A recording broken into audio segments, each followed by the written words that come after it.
नमस्कार, स्वागत है आप सभी का। आज के इस वीडियो में हम बात करेंगे टाइप्स ऑफ पीएचडी के बारे में। बेसिकली आपको जानकारी कहीं ना कहीं से होगी कि पीएचडी दो तरह की होती है, एक पार्ट टाइम पीएचडी, दूसरा फुल टाइम पीएचडी। लेकिन इसकी सच्चाई आज आपके सामने मैं रखना चाहूंगा। क्या वाकई में ऐसे लोग जो कि जॉब में हैं और वो पीएचडी करना चाहते हैं तो वो पीएचडी कर पाएंगे एट दिस टाइम 2024 में जो यूजीसी के द्वारा नियम बनाए गए हैं? क्या उन नियमों को उसी तरह से भारत के सभी विश्वविद्यालय में, चाहे वो नेशनल इंपॉर्टेंस के हों, डीम्ड यूनिवर्सिटीज हों, स्टेट यूनिवर्सिटीज हों, प्राइवेट यूनिवर्सिटीज हों, वहां पे वो लागू है? तो उस पर हम बात करेंगे। सबसे पहले बात करेंगे फुल टाइम पीएचडी के बारे में। फुल टाइम पीएचडी आज के डेट में 6 ईयर का मैक्सिमम है, जिसमें कि 3 साल रेजिडेंशियल पीरियड है और 3 साल आपका रेजिडेंशियल पीरियड नहीं। तो अब ये जो 6 साल है, 6 साल में पीएचडी को जमा करते हैं। मिनिमम 3 साल जैसे आपका कंप्लीट होता है at the time of registration से, जब भी 3 ईयर पूरा है तब आप प्री सबमिशन देने के लिए एलिजिबल हो पाते हैं। दूसरा जो पार्ट टाइम पीएचडी है, उसमें नियम ये कहता है कि कोर्स वर्क आपको सिर्फ आप जिस भी यूनिवर्सिटी में, कॉलेज में आप रजिस्ट्रेशन कर रहे हैं, पीएचडी के लिए एडमिशन ले रहे हैं, वहां पे आपको कोर्स वर्क करना है। देन आफ्टर आपको, आप जहां भी जॉब कर रहे हैं वहां आप वापस जाके जॉब कर सकते हैं और आप अपने जॉब के दौरान अपने जॉब के साथ ही साथ अपने रिसर्च वर्क को भी पूरा कर सकते हैं।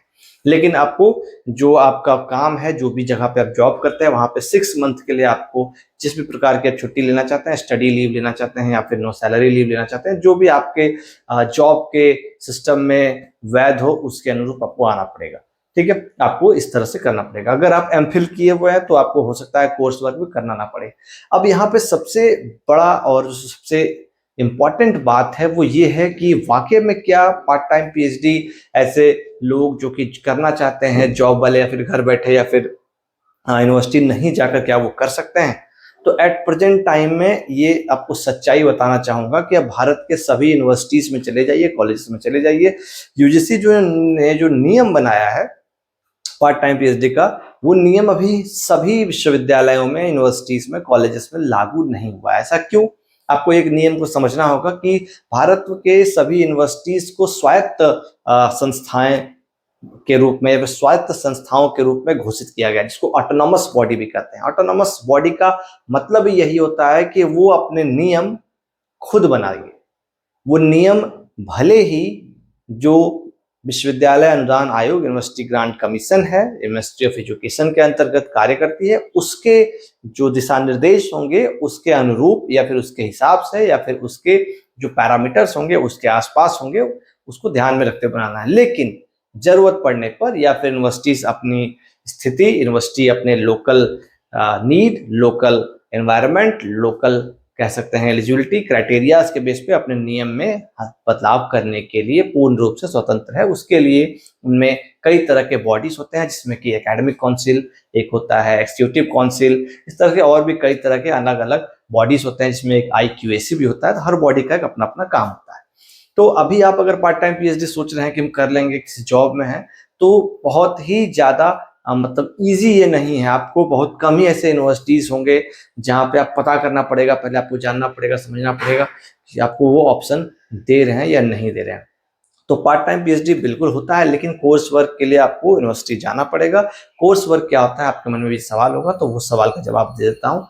कोर्स वर्क में बेसिकली होता ये है कि 6 मंथ की ये पूरी ड्यूरेशन होती है, पढ़ाई होती है, जहां पे आप जिस सब्जेक्ट में पीएचडी करना चाह रहे हैं उस सब्जेक्ट की बेसिक जो कह सकते हैं समझ है, उसके आधार पे 2 क्लासेस होती हैं। फिर आपको 2 क्लासेस आपके रिसर्च मैथोलॉजी के बेस पे, क्योंकि स्वाभाविक है पूरे पीएचडी के दौरान आप रिसर्च करेंगे, तो रिसर्च मैथोलॉजी क्लासेस होते हैं। 2 क्लासेस आपको पब्लिकेशन एंड एथिक्स पे होती है, क्या कैसे पब्लिश होता है, क्या कैसे पब्लिश कराने के दौरान आपको किन किन इथिक्स का ख्याल रखना चाहिए, क्या आपको किसी चीज का, अगर मान लीजिए किसी के विचार को आप कहीं उल्लेखित कर रहे हैं तो किस प्रकार करना है, किसी के विचार को कितना आप उल्लेखित कर सकते हैं, किसी के द्वारा कही गई बातों को आप कैसे लिख सकते हैं, तमाम तरह पे 5 या 6 आपको सब्जेक्ट्स के कह सकते हैं क्लासेस होते हैं। उसके बेस पे 6 मंथ पे एक एग्जाम होता है, जो उस एग्जाम में क्वालिफाई हो जाता है या पास कर जाता है, जो भी पासिंग मार्क्स होता है उसके बेस पे फिर वो पीएचडी में आगे की ओर जाता है। जो पास नहीं करता है नियमानुसार उनकी पीएचडी वहीं स्वतः रद्द मानी जाती है। एक यूनिवर्सिटीज में मान दीजिए उनको एक ऑप्शन या फिर अलग से चांस दे दिया जाए, तो उस नियम या उस यूनिवर्सिटी का अपना सिस्टम है। नहीं तो नियम ये कहता है कि अगर आप फेल हो गए कोर्स वर्क में तो फिर आप गए, खत्म, पीएचडी आपका खत्म, फिर से आप एंट्रेंस दीजिए, फिर से आप आइए। ठीक है, तो ये पूरा होता है पीएचडी का डेकोरम। अब पीएचडी जो होती है वो होती है मिनिमम 3 साल, मैक्सिमम 6 साल। मिनिमम 3 साल क्यों?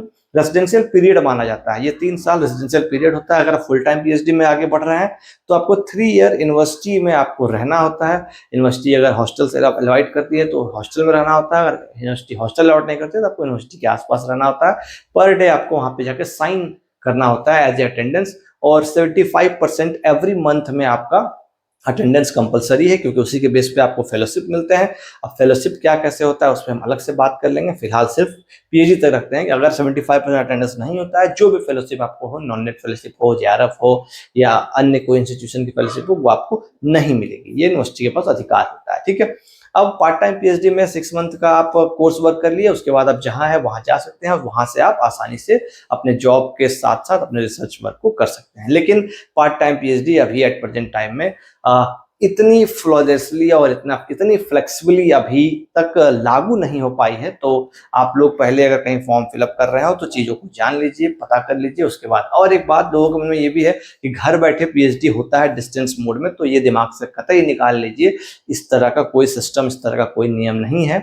डिस्टेंस मोड में जैसे आप डिस्टेंस एजुकेशन से तमाम तरह की पढ़ाइयाँ करती हैं वो या करते हैं, वो आपको पीएचडी उस तरह से नहीं होता है। आपके मन में एक सवाल ये भी आ रहा होगा कि इग्नू पीएचडी कराती है, तो आप लोग पता कर लीजिए इससे पहले जाके। इग्नू में मेरे कई ऐसे सहपाठी हैं, कई मेरे सीनियर्स हैं, जूनियर्स हैं जो पीएचडी कर रहे हैं।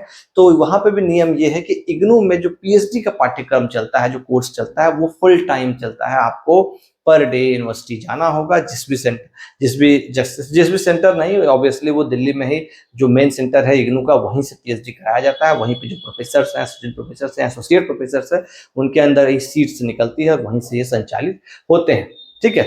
तो आप इग्नू से भी अगर पीएचडी कर रहे हैं या करने के सोच रहे हैं, सोचना चाह रहे हैं, उसको दिमाग में रख के सब चल रहे हैं, तो वहाँ पे फुल टाइम पीएचडी का ही प्रावधान है। वहाँ पे भी आपको सारे तमाम तरह से अटेंडेंस और तमाम तरह की चीजें करनी होगी। तो आज के इस वीडियो में मैंने आपको बताया कि पीएचडी जो है वो 2 तरह के होते जरूर है एट प्रेजेंट टाइम में, एक पार्ट टाइम पीएचडी, दूसरा full time PhD. Part time PhD को लेकर अभी सरकार के जो दिशा निर्देश या फिर सरकार की जो निकाय है, यूनिवर्सिटी ग्रांट कमीशन, वो खुद अभी स्पष्ट नहीं है, जिसके कारण अभी उतने फ्लैशली आप इस चीज में नहीं आ सकते हैं। एक उदाहरण दे देता हूं मैं आपको, अच्छे तरीके से समझ में आ जाएगा।